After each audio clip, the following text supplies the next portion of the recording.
Assalamualaikum warahmatullahi wabarakatuh. Perkenalkan, nama saya Iflahatul Mukarramah dengan NIM 232110743.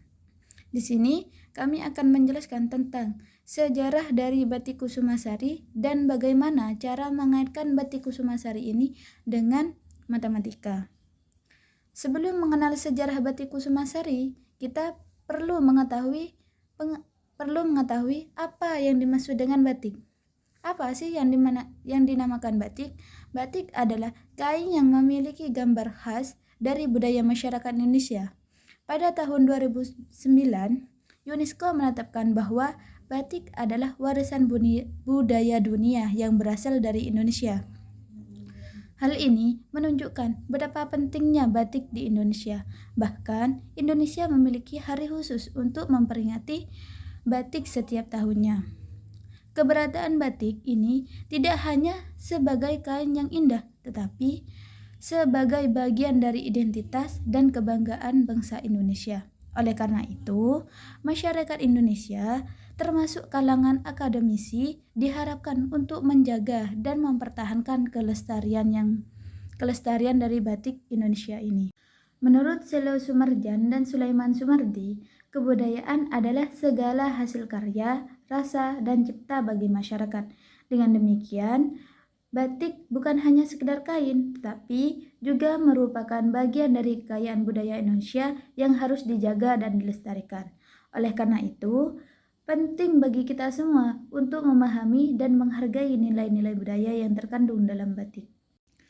Jika dilihat dari segi geografisnya, ada juga batik yang diproduksi di luar wilayah kerajaan yang disebut dengan batik pesisiran.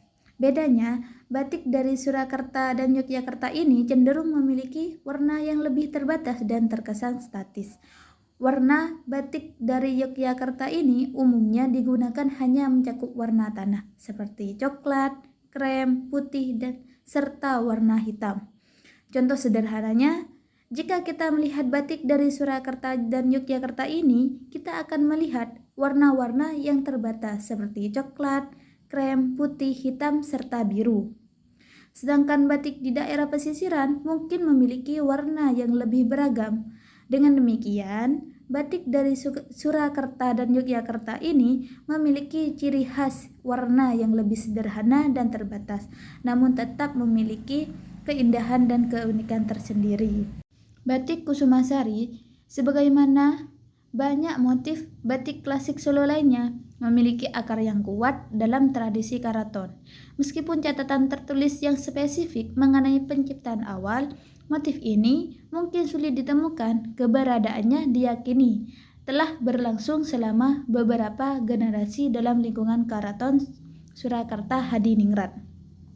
Nama Kusumasari ini memiliki makna yang indah dan mendalam dalam bahasa Jawa. Makna dari kusuma adalah bunga, kembang, atau sesuatu yang indah dan harum. Sedangkan makna dari sari adalah inti, esensi, atau yang terbaik. Dengan demikian, makna dari Kusumasari secara harfiah dapat diartikan sebagai inti keindahan dari bunga atau saripati keindahan. Nama ini mengisyaratkan harapan akan keindahan, kemuliaan, dan keharuman dalam kehidupan. Macam-macam batik pada sesuai urutannya adalah Sawat, Sidomukti, Truntum, Satrio Mana, Semen Rante, Wahyu Tumurun, Sekar Jagat, Juwiri, Parang, dan Kawung. Motif parang berbentuk susunan huruf S yang saling jalin-menjalin dari posisi tinggi turun ke posisi lebih rendah dengan membentuk garis-garis diagonal. Sedangkan motif batik kawung berpola bulat mirip dengan buah kawung. Kawung adalah sejenis kelapa atau sebagai buah kolang-kaling yang disusun secara rapi geometris. Motif kawung bisa juga diinterpretasikan sebagai bunga teratai atau lotus dengan 4 lembar buah daun bunga yang merekah.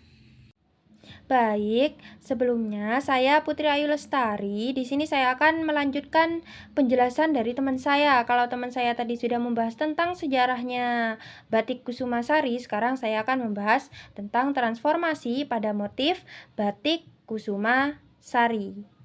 transformasi geometrinya. Yang pertama yang harus kita bahas itu adalah transformasi geometri, pengertiannya. Jadi, transformasi geometri itu adalah proses mengubah suatu objek geometri, entah itu titik, garis, bidang, dan lainnya, dari posisi awal ke posisi yang baru. Nah, perubahan ini bisa meliputi perubahan posisi, bentuk, atau ukuran, tetapi tidak mengubah sifat dasar objek tersebut. Terus selanjutnya akan membahas tentang jenis-jenis transformasi geometri, yang dimana itu dibagi menjadi 4. Ada translasi, ada rotasi, ada refleksi, dan yang terakhir ada dilatasi. Yang pertama itu adalah translasi. Translasi atau disebut sebagai pergeseran. Objek digeser tanpa mengubah ukuran atau orientasinya. Translasi dapat digambarkan sebagai pergeseran titik dari satu koordinat menuju ke koordinat yang lain, seperti itu. Terus yang kedua itu adalah rotasi atau perputaran. Jadi di rotasi, objek itu diputar di sekitar titik pusat, maksudnya dengan sudut tertentu. Contohnya misalkan ingin diputar 90 derajat atau sejauh 180 derajat dan sebagainya. Terus yang ketiga itu ada refleksi atau pencerminan, di mana objek dicerminkan terhadap suatu garis, sumbu refleksi. Seperti bayangan di cermin. Jarak objek ke sumbu refleksi sama dengan jarak bayangannya ke sumbu refleksi. Seperti itu. Terus yang terakhir itu adalah dilatasi atau perbesaran. Atau di situ disebut dengan perubahan ukuran. Jadi di situ objek diperbesar atau diperkecil dengan faktor skala tertentu, namun bentuk objek tetap sama, seperti itu. Selanjutnya itu ada translasi pada motif lereng. Translasi pada motif lereng adalah teknik transformasi yang digunakan untuk menggeser pola geometri ke arah tertentu tanpa mengubah bentuk atau ukuran aslinya. Seperti contoh di gambar, itu merupakan motif lereng yang ditranslasikan sejauh 2 unit. Seperti itu. Terus lanjut, refleksi pada motif parang. Refleksi pada motif parang adalah teknik transformasi geometri yang digunakan untuk mencerminkan pola geometri motif parang terhadap garis tertentu, seperti sumbu X atau sumbu Y. Dengan melakukan refleksi, motif parang dapat diubah menjadi bentuk yang simetris dan memiliki keindahan yang unik. Refleksi dapat dilakukan terhadap garis horizontal, vertikal, atau diagonal, sehingga menciptakan berbagai kemungkinan desain motif parang yang menarik dan beragam. Nah, pada gambar di situ, jika titik A, X, Y dicerminkan pada sumbu Y, maka jadinya koordinat bayangannya itu menjadi A aksen min X, Y. Nah, selanjutnya itu ada rotasi pada motif kawung. Nah, konsep rotasi pada motif kawung itu adalah teknik transformasi geometri yang memutar motif kawung terhadap titik tertentu sehingga menciptakan pola yang dinamis dan simetris. Nah, pada gambar tersebut, motif kawung itu dirotasikan atau diputar sejauh 90 derajat. Yang terakhir itu ada dilatasi pada motif daun. Konsep dilatasi pada motif daun dalam batik melibatkan perubahan ukuran elemen-elemen motif daun dengan faktor skala tertentu. Dilatasi dapat membuat motif batik menjadi lebih kecil atau lebih besar tergantung faktor skala yang digunakan.